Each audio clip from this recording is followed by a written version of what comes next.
Conversation dans le noir. Le podcast des éditions du Masque. Allô ? Salut Gabrielle, comment tu vas ? Ça va, merci, et toi ? Pas mal, je suis assez contente de t'avoir au téléphone. C'est réciproque. Épisode numéro 3. Les héros ordinaires. Avec l'éditrice Violaine Chivot et la romancière Gabrielle Massat. T'es confinée où toi ? Parce que j'aime bien imaginer la personne au bout du fil, dans un décor, surtout en ce moment. Alors moi je suis confinée chez moi, c'est-à-dire dans une petite maison en pierre perdue au milieu des bois au nord-est de Toulouse. Donc en fait à part des chevreuils et des faucons, je vois pas grand monde. Tu vois pas grand monde, mais est-ce que tu lis quoi en ce moment ? Là, j'ai revu les conversations de Francis Bacon, qui sont une série d'entretiens qu'il a eu avec plusieurs journalistes. Et après, pour le côté fiction, en ce moment, je lis Le Camp des morts de Craig Johnson, un polar qui se passe dans une toute petite ville du Wyoming avec un shérif hyper attachant. C'est très tendre, c'est très agréable. Elle ressemble à quoi ta bibliothèque du coup, toi ? Tu peux imaginer, tu vois, 4 bibliothèques à 30 € noires qu'on achète dans les enseignes suédoises. Là, ils sont pleines à craquer, qui prient très très fort pour que j'en achète une de plus et que je les soulage un peu. Et c'est le bazar le plus total. Voilà. D'accord, donc il n'y a pas de tri. Non. C'est l'anarchie, quoi. Oui, complètement. Les polars à côté des mangas, à côté des BD, des livres d'art, des bouquins techniques. C'est n'importe quoi, et j'ai une peluche Pokémon pour veiller sur tout ça. Voilà. Ok. T'es l'autrice la plus jeune que je publie, je crois, parce que t'as 29 ans. C'est un peu une vaste question, mais j'ai envie de savoir comment t'es arrivée à l'écriture. Le déclic, je pense que je l'ai eu quand j'étais au collège. En fait, je lisais Tolkien, et je suis allée voir ma mère, et je lui ai dit que je trouvais ça super ennuyeux, en fait. et pour me calmer, elle m'a collé Mystic River, de Denis Lehane dans les mains. Et ça a été une révélation en fait. J'ai pris une telle claque en lisant ce roman que je me suis dit à ce moment-là, moi aussi je veux faire ça dans la vie quoi. Moi aussi je veux écrire des romans qui sont capables de te mettre par terre à ce point. Et donc j'ai dit ça à mes parents, qui m'ont dit oui bien sûr ma chérie, bien sûr, et qui m'ont envoyé en première scientifique. Mais c'est quand même là que j'ai décidé que j'écrirais des romans. Le roman que tu viens de publier au Masque début mars, Le goût du rouge à lèvres de ma mère, raconte la quête d'un jeune homme aveugle qui a grandi dans un milieu pas très catholique, celui de la pègre américaine, et qui est complètement obsédé par le meurtre de sa mère. Comment elle t'est venue cette histoire ? En fait, je sais pas trop. Je pense que ça a été une somme de petites choses inconscientes qui se sont accumulées, des envies, des influences, des choses à dire qui ont fini par faire émerger un truc, parce qu'en fait, quand j'ai réalisé que je voulais écrire cette histoire, ça fait déjà longtemps que le personnage principal, il me parlait, me racontait des trucs, et puis un jour, j'ai dit ok, on y va. Mais je me rappelle pas vraiment quel a été le déclencheur. Moi, en tant qu'éditrice, je suis toujours hyper attentive à la première page d'un roman et à son efficacité. Mais pour le tien, c'est carrément la première phrase qui m'a scotchée, donc j'ai envie de la citer. Alors, c'est « Ma première cigarette avait le parfum des intestins qui se vident et le goût du rouge à lèvres de ma mère ». Est-ce que c'est vraiment la première phrase que tu as écrite de ce roman, ou il y a eu plusieurs tentatives avant que tu arrives à celle-ci ? Je réécris toujours mes débuts de roman 50 fois, parce que pour moi, voilà, les premières phrases d'un roman, c'est hyper important, parce que effectivement, comme tu le dis, il faut qu'elles captent l'attention du lecteur, mais aussi parce que j'aime bien l'idée que les premières phrases d'un roman, d'une façon ou d'une autre, elles disent au lecteur « Écoute, c'est là que je t'emmène, est-ce que tu veux venir avec moi ?» Tu vois, peut-être une question de style, une question de symbole, une question de propos, peu importe, mais une bonne première phrase, d'une certaine manière, elle contient tout le roman. Donc moi, je peux pas le concevoir avant d'avoir un texte un peu abouti. Je trouve que la promesse est tenue, mais bon, évidemment, je ne peux que dire ça en tant qu'éditrice de ce roman. Dans ton roman Cyrus, alors je sais pas si on dit Cyrus ou Cyrus, comme ça se passe aux États-Unis. Alors en fait, comme moi je lui parle souvent dans ma tête et souvent je l'infantilise un peu, je l'engueule un peu, ça s'appelle Cyrus. Mais okay. Si on veut être pro, il faut dire Cyrus. Donc Cyrus, le personnage principal, donc, est aveugle, comme on l'évoquait juste avant.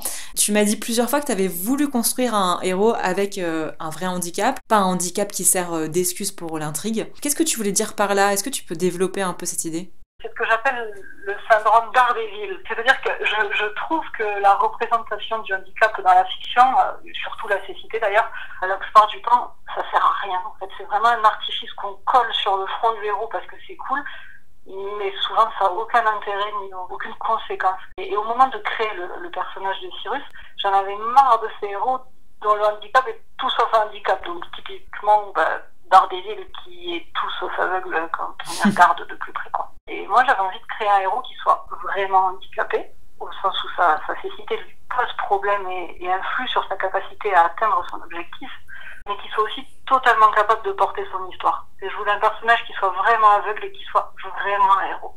Et plus que ça, je voulais un personnage dont le problème fondamental, en fait, c'est pas tant la cécité que la façon dont il la vit et la façon dont les autres la perçoivent. Et ouais, Cyrus, en fait, il parle surtout de ça, je crois. Il demande comment est-ce que c'est de réussir à accepter ce genre de choses quand déjà les autres, ils l'acceptent pas.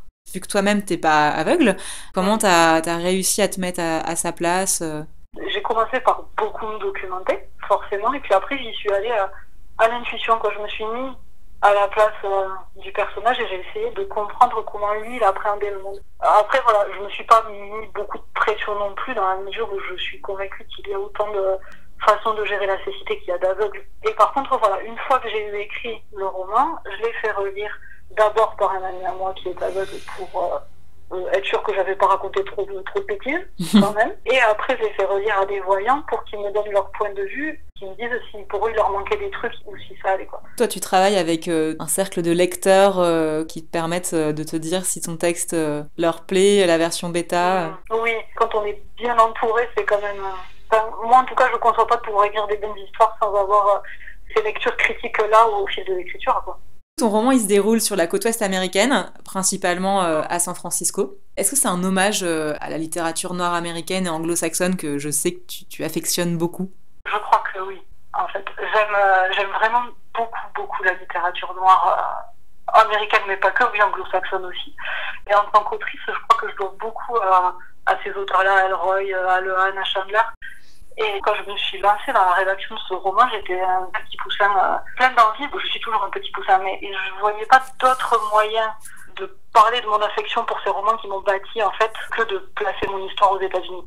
Alors je pense que maintenant j'ai mûri et à refaire, je ferai peut-être pas la même chose. Et à l'époque, pour moi, c'était le seul moyen, c'était obligé de passer par là. Donc c'est un peu un hommage. Ouais. Et en même temps, tu as choisi San Francisco et pas New York, Détroit. Pourquoi San Francisco? Ouais, alors San Francisco, c'est un peu particulier. C'est-à-dire que c'est quelque chose d'encore plus intime, probablement. J'ai fait un passage par San Francisco quand j'étais gamine. En fait, je garde de ce séjour à San Francisco une émotion hyper forte. Le genre d'émotion complètement démesurée que tu peux éprouver quand tu es gamin et qui te marque à vie sans vraiment de raison. Et comme Cyrus, le héros, a un attachement viscéral et presque un peu infantile à San Francisco, parce que cette ville symbolise tout ce qu'il est né et qu'il a perdu. Et j'ai vraiment eu l'impression que sur ce point-là, en fait, je pouvais le comprendre et je pouvais écrire cet attachement-là pour cette ville-là.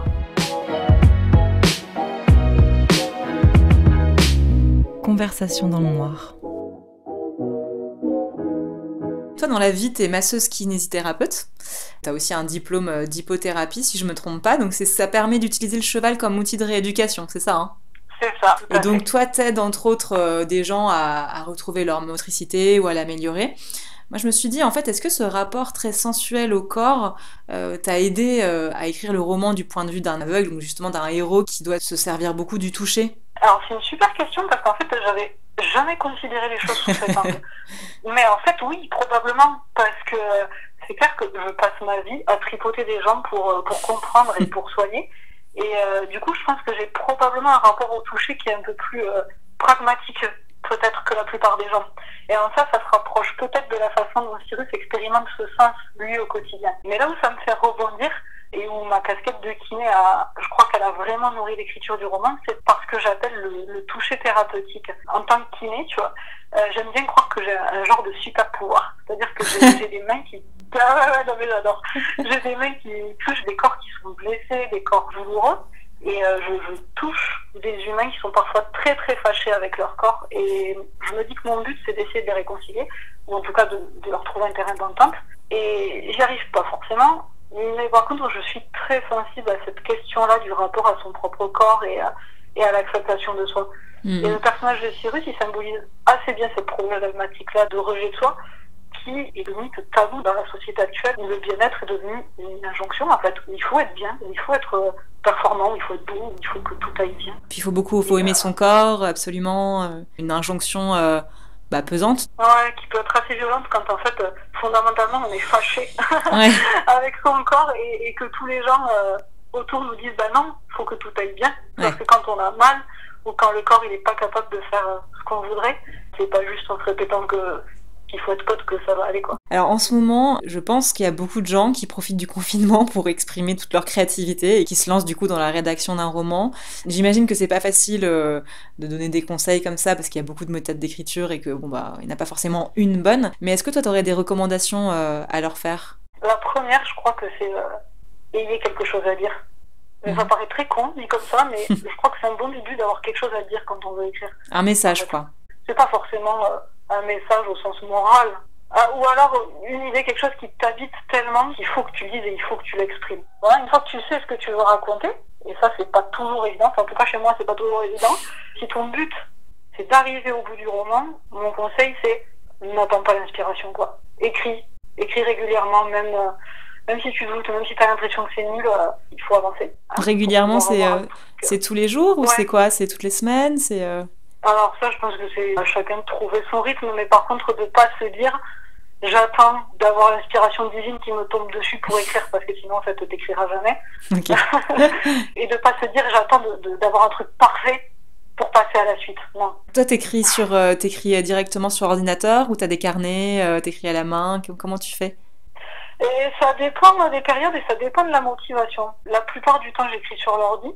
Et sur les périodes un peu à vide, en fait, où ça veut pas venir, prendre un carnet et écrire, je trouve que ça dédramatise un peu l'acte, parce que je sais pas pourquoi, en plus, mais c'est un fait. Donc j'ai 12 millions de carnets que j'utilise régulièrement. Voilà, ça dépend des moments.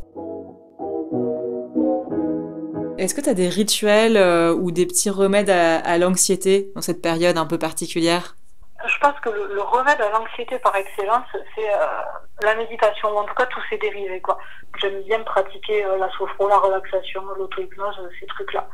L'élément commun en fait à ces disciplines, c'est tout simple, c'est un truc que tout le monde peut mettre en application, c'est ce qu'on appelle la ventilation abdominale. C'est le fait de, quand tu respires, tu inspires en gonflant le ventre et tu expires en rentrant le ventre assez lentement.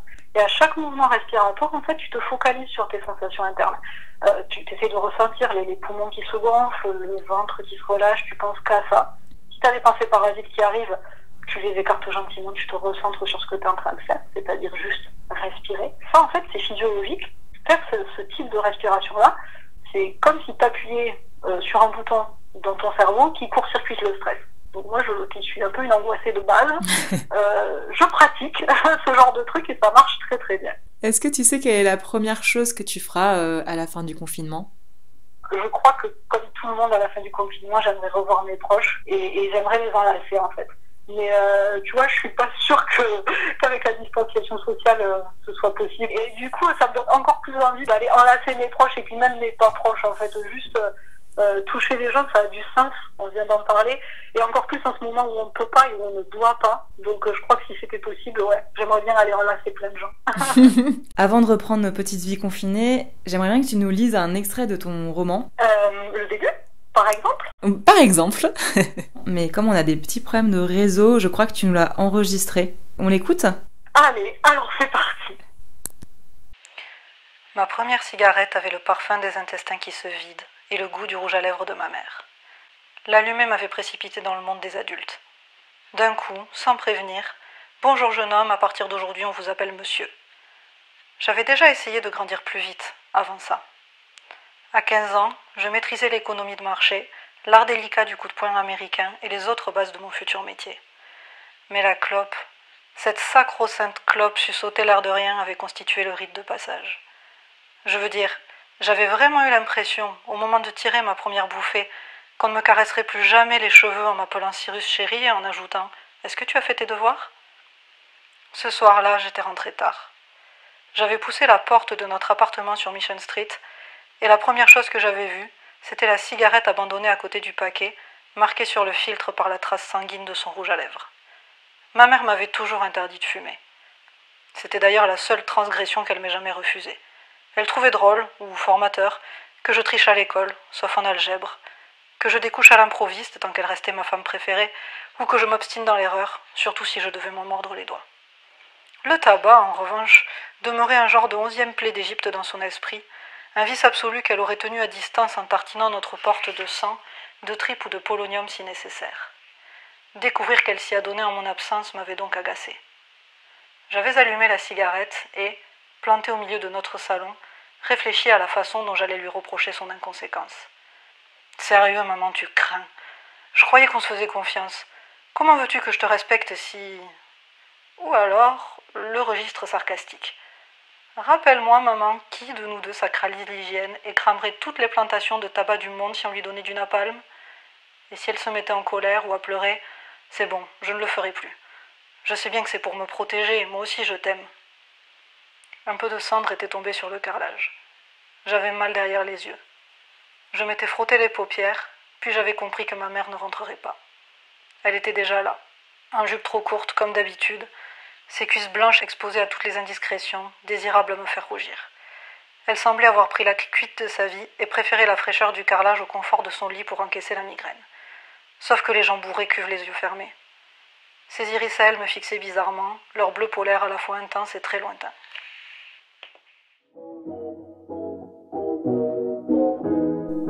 Waouh, merci. Ça me fait toujours autant d'effet, ces premières phrases. Merci beaucoup, Gabrielle, pour cette conversation dans le noir.